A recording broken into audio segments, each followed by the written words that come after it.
Welcome back to That Dad Guy. It's June the 14th, 2022. It is about 17 degrees outside. It is raining, so it's a good day to be inside and show you a couple of things that arrived in the mail last week that on Friday, if you tuned in and watched, you will have seen a few envelopes. These two. So one from Yulia in Russia and one from Sharon in BC in British Columbia. So I've got some stamps I'm going to show you first from Sharon that sent in a bunch of worldwide stamps. And then I'm going to show you what Yulia sent. So hopefully you'll enjoy it. Also, thank you for those of you who have been sending me congratulations on making it to 400 subscribers. Very happy about that. As of this morning when I checked, we were at 407. So we're starting to grow. And hopefully we continue to get bigger and bigger. Let's hope for good things. That's what I'm envisioning for the future, and hopefully we can make it a reality. So thank you so much for your support, your liking, your sharing, all the comments that you're leaving on my videos, and getting a chance to communicate back and forth with you. And then some of the people that have been reaching out for the first time, still wanting to do postcard swaps. So meeting new people that way as well. So thank you very much. Let's first start with what Sharon sent from British Columbia, and I'll show you all the stamps. First few stamps that she sent were Canadian. They're older, of course, because they're 5-cent stamps. And now we're at about 92 cents a stamp. So these are looking about the 1960s probably.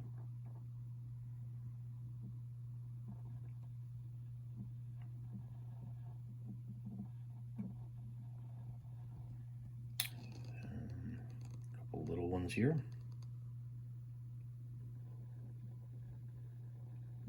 Dollar stamps, that'll be quite a lot at that time frame. And then there are a few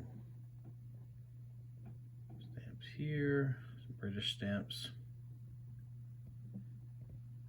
A mixture of countries here, of course. Here we have one from Brazil.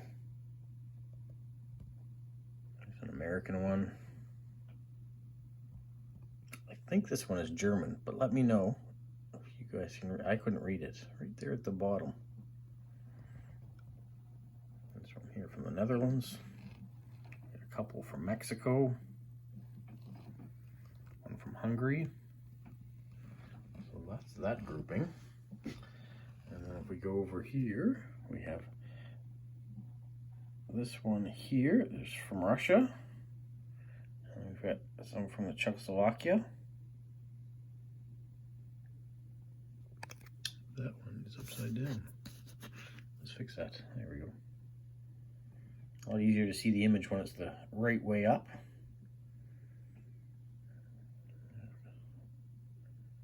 Germany.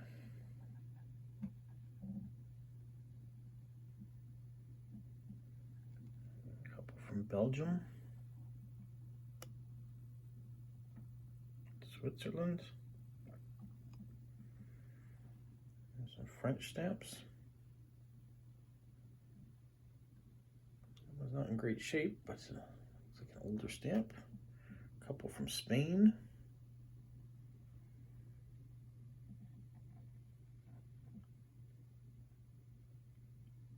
And the last one from the Philippines. There you go. So those are all the stamps that were sent to me by Sharon. Thank you. Now let me show you what Yulia sent from Russia. So once again, there are the stamps. And she sent in this. If you guys recognize this, this used to be what you would put your film in and send it back and you get your photos developed. So there's a photo developing envelope. And inside, she gave me a letter explaining what I was receiving. Maybe you guys are familiar with this image or you read Russian. I'm going to explain to you what it is. They are postcards. And they're postcards of a fairy tale. So are you familiar with the Humpbacked Horse? So it was a fairy tale written by Pyotr Yursov. I'm hoping I'm pronouncing it right, probably not, but he was a poet. He was born in 1815, and at the age of 18 or 19 thereabouts in 1834, he published this poem in Russia. He was a student at the University of St. Petersburg at the time, and even Pushkin, who was a very famous poet, said that he would stop writing poetry because this guy's poem was so amazing. He never stuck to that. A year later, he published another poem, but he gave great praise to this gentleman. But the poem did upset the Tsar at the time, and so it was kind of the last thing he ever wrote as far as that was concerned for the poetry. This poem was banned for a long period of time. It has since come out, and lots of different adaptations. There was a movie in 2021 that came out. I haven't been able to see it here, but it came out in Russia with Columbia Pictures, I think, too, was part of that. As for what Yulia was telling me, I did find a 1-hour cartoon that came out in 1947,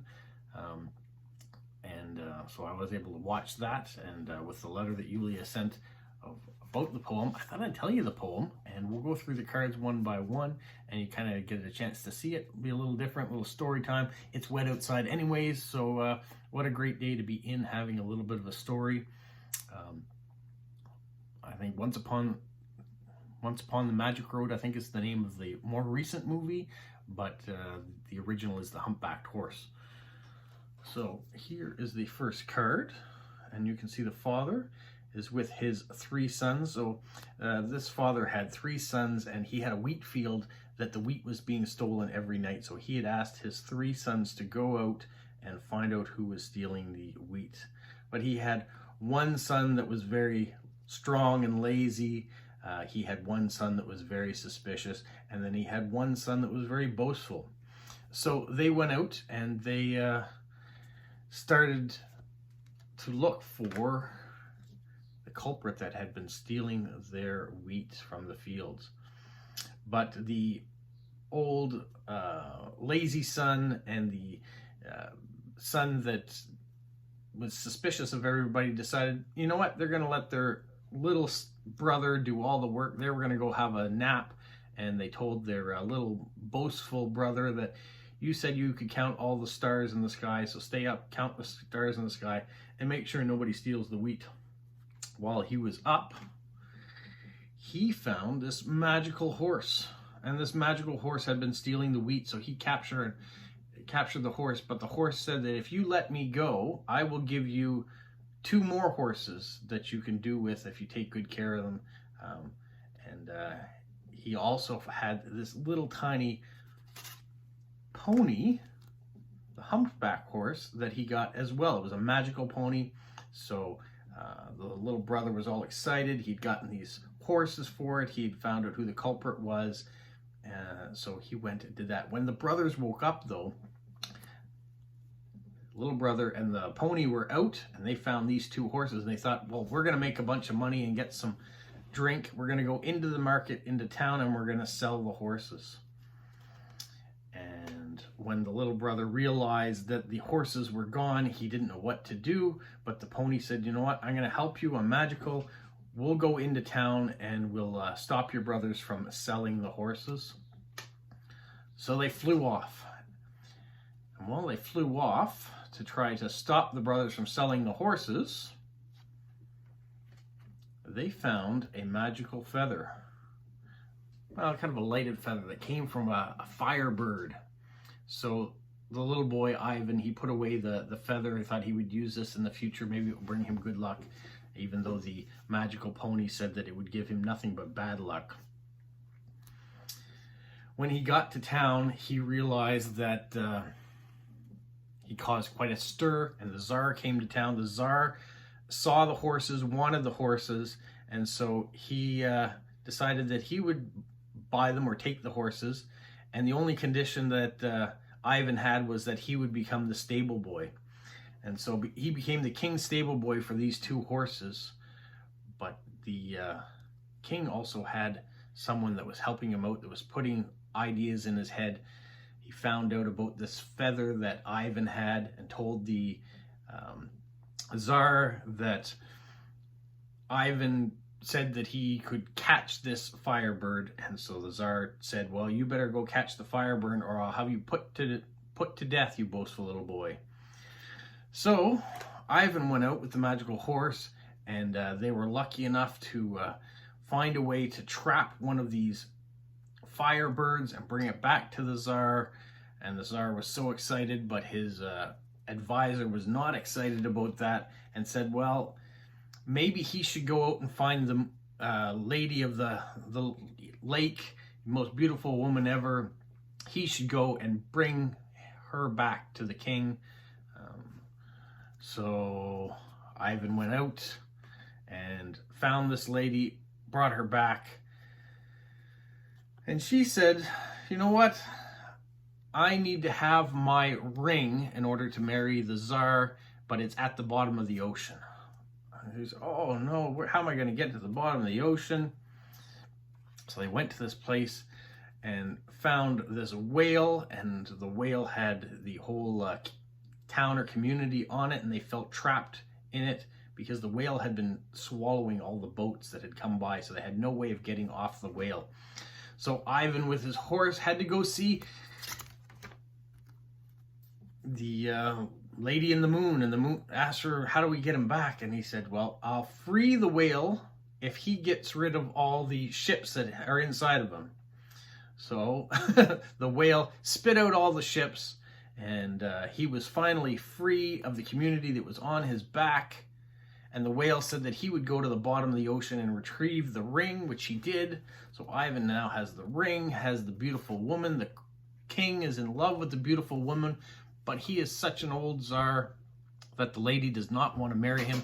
So he says, you have to pass these 3 tests. You have to jump into a pot of boiling milk, then into a pot of boiling water, and then into a pot of freezing water. The Tsar thought, well, he can't do that. He'd die if he jumped into boiling milk or boiling water or freezing water. So he said, Ivan, you go jump in it. If you don't jump in it, I'm going to kill you. So the humpback pony said that he would protect him from that. So Ivan went and jumped in the boiling milk, then the boiling water, and then into the freezing water, and survived. So the king took off his clothes and said, well, if it's good enough for Ivan, that he could do the same. So the Tsar, I keep calling him king, but the Tsar jumped into the boiling water and was immediately killed. And so Ivan became the new Tsar and married the beautiful woman. And that is the end of the poem, in a little synopsis of the Humpbacked Horse. So thank you, Yulia, for introducing me to this fairy tale, for providing me with the beautiful postcards that can go off to new homes now, and giving me a chance to tell a story, learn a bit about the story. I got to watch that movie from 1947. It is a little bit different than the original Russian poem. They've shortened a few things here. They've changed a few names to make them more North American. So there's no Ivan, the little boy's called Timothy in this. So I'm going to stick with the Russian version, and he's going to remain Ivan. So hopefully you guys enjoyed this.